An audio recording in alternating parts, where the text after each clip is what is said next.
The morning sun peeked through the stained glass window of Spooner Street's only church, casting colored light onto the Griffin family's cluttered kitchen table, which was already buried under half-finished cereal bowls, a milk jug with a ripped label, and a suspiciously sticky box of Pop-Tarts that had somehow become glued to the table itself.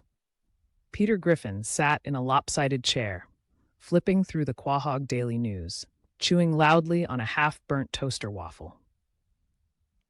Every few seconds, he'd mutter something under his breath like, communists, or this guy again, while Lois bustled around behind him, wiping jelly off the floor from Stewie's breakfast tantrum and reminding Meg that wearing a hoodie inside out did not make her mysterious, just confusing. "Peter, can you please stop dripping syrup on Chris's merit badge form?" Lois said, frowning as she tried to salvage the sticky paperwork. Peter looked up with a mouthful of waffle and said, "Lois, the boy needs more than badges. He needs grit. He needs backbone.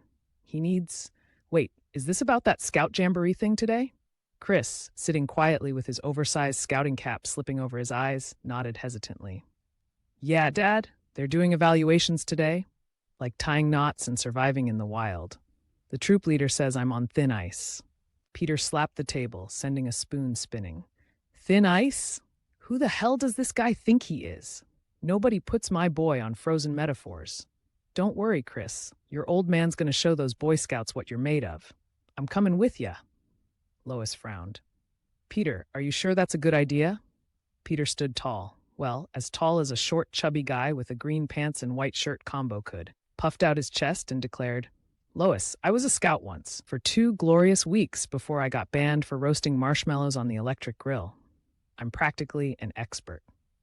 And so, despite Lois's visible concern, Peter forced himself into Chris's scout troop van, claiming to be an honorary scout father, much to the dismay of the troop leader, a rigid man with square glasses and the personality of a brick. The jamboree itself was held in a wide clearing just outside Quahog, surrounded by pine trees and echoing with the sounds of whittling, shouting, and failed attempts at archery. Chris was nervous, awkwardly fumbling with a length of rope as he attempted to tie a square knot while the scoutmaster hovered, arms crossed, judging with laser beam eyes. "Left over right, right over left. No, that's not a clove hitch. That's a mess." Peter, sitting nearby eating a hot dog from a vending cart, yelled, "Give the kid a break. He's got meatloaf fingers.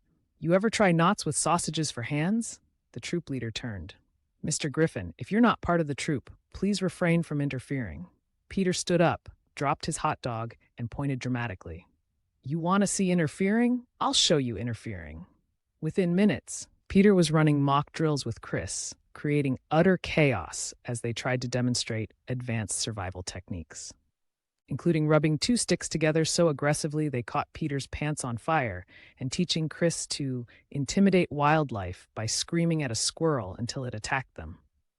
Predictably, this ended with Peter stumbling into a tent, collapsing onto a campfire, and setting off a chain reaction of screaming scouts and exploding marshmallow bags.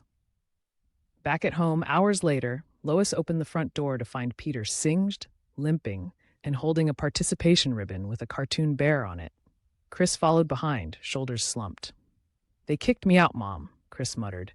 "They said I wasn't focused, that I didn't have the right stuff." Peter put an arm around him. "The right stuff? Like that Tom Hanks movie about astronauts? Screw that. You've got something better. You've got potential. We're going to go straight to the top, buddy. Scout HQ, New York City." Lois blinked. "Wait, New York? Peter, you can't be serious." Peter threw a duffel bag onto the floor. "Oh, I'm serious, Lois.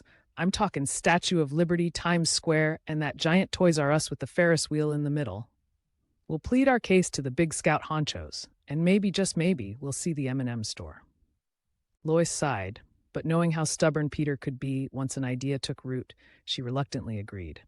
"Fine, but if we're driving to New York, we're all going. And I'm driving." Peter grinned. "That's the spirit. Family road trip." Stewie from the living room raised an eyebrow. "Ah, yes, nothing says adventure like 6 hours in a glorified sardine can with a man who confuses road signs with fast food menus." To be continued in part 2. Would you like me to continue with part 2 right away, covering the casino and losing the car? Or would you like me to send parts daily or in chunks of specific word counts, e.g., every 5,000 words? The next morning, the Griffins packed into their dusty station wagon, an aging tan vehicle with peeling bumper stickers from the late 80s and a cracked windshield that Peter insisted was character, not damage. Lois sat behind the wheel, hands at 10 and 2, while Peter commandeered the passenger seat with a walkie-talkie, pretending he was co-piloting a space shuttle. Houston, this is Fat Eagle 1. We are cleared for launch. Repeat, cleared for launch. Peter said into the walkie, grinning. You're just talking into a TV remote, Peter, Meg mumbled from the back, arms crossed. Negative, nerd girl. This is top-tier aviation equipment, Peter replied, pressing the volume button and accidentally turning up static from the dashboard radio. Chris sat beside Stewie in the very back, trying to sketch a mountain scene from a roadside postcard he'd picked up at the gas station earlier. Hey, Mom, he said, do you think Scout HQ is like a castle or more of a log cabin situation? Lois smiled through the rearview mirror. I'm guessing it's just a regular office building, honey. Aw, man, Chris sighed, erasing a tiny drawbridge he'd been penciling onto his sketch pad. Several hours passed. The scenery shifted from suburban trees to open stretches of highway flanked by dry grass and the occasional rusting billboard. Stewie was uncharacteristically quiet, focused on a small hand-drawn map he'd pilfered from an educational placemat at a roadside diner. According to this crude layout of North America, he muttered, we're mere miles from an indigenous casino, potentially rich with untapped resources, cultural artifacts, and yes, ancient relics I could use to finish my mind control satellite dish. Lois yawned. We'll need to stop soon, Peter. Everyone's getting restless, and I swear I saw that same cow 5 times. Or maybe it's following us, Meg said. Peter squinted out the window. Lois, this is fate. Look. He pointed excitedly at a wooden sign. Mohawk Moon Casino, next exit. No way, Peter, Lois said. We're not stopping at a casino. We're going to New York.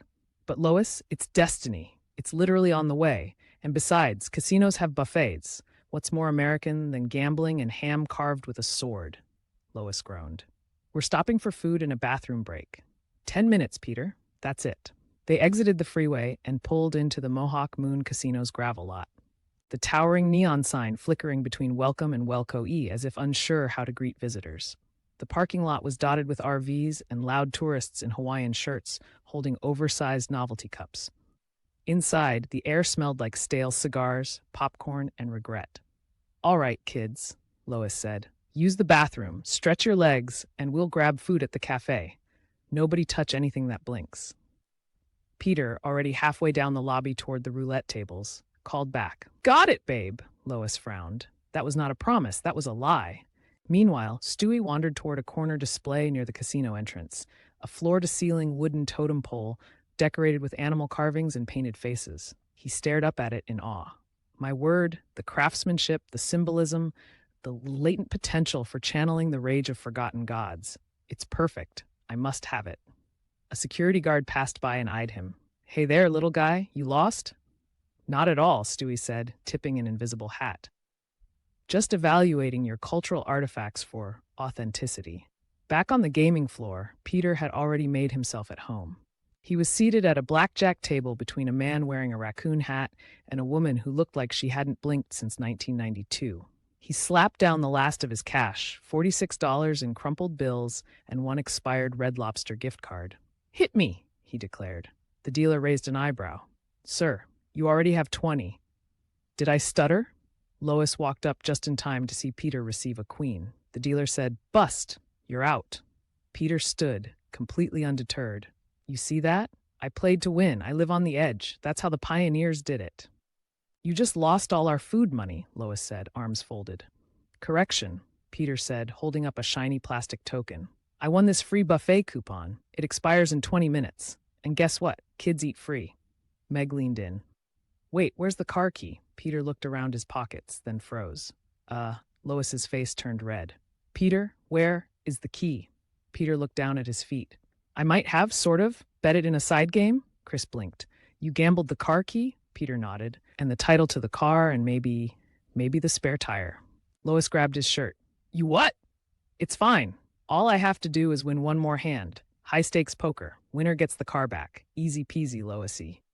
Before she could scream, a tall Native American woman in a crisp business suit approached. Her name tag read Marie, Casino Director, and her voice was cool and even. Mr. Griffin, the poker table awaits, but just so you understand, we do not accept personal vehicles as collateral. Peter smiled awkwardly. Okay, what if I throw in a coupon for one free kiss from my wife? Lois slapped him before Marie could respond. Follow me, the director said. Peter followed Marie into a private poker room, lit dramatically like something out of a spy movie. Seated at the table were various players, a silent cowboy with mirrored sunglasses, an elderly woman in pearls smoking a cigar, and a guy who looked suspiciously like a bear in a Hawaiian shirt. Peter sat down, hands sweaty. Lois, Chris, and Meg watched through a glass window.